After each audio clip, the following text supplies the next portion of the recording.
One of the biggest mistakes parents make is thinking, well, my childhood was way worse than the childhood I gave my kids. Maybe that's true. Maybe your parents hit you. Maybe there was more violence, more chaos, more fear, more addiction, more screaming, more neglect. Maybe you did give your kids a better childhood. I know I did. But here's the thing. Doesn't mean your kids weren't hurt. I hurt my kids.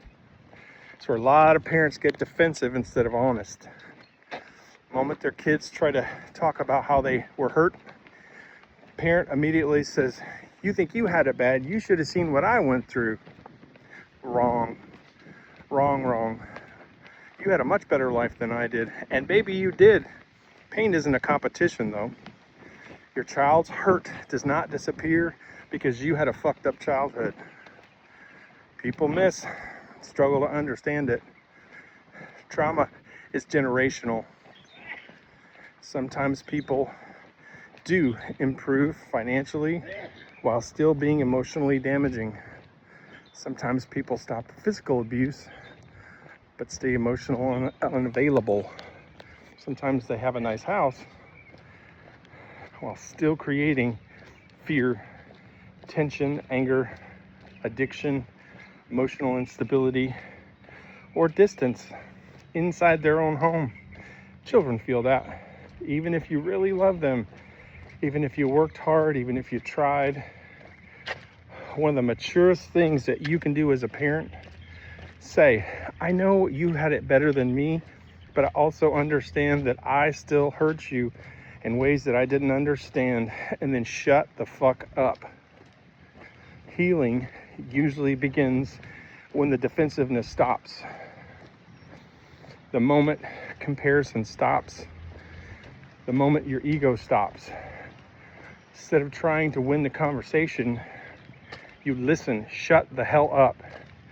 Let your kids speak without punishing them or making them feel bad.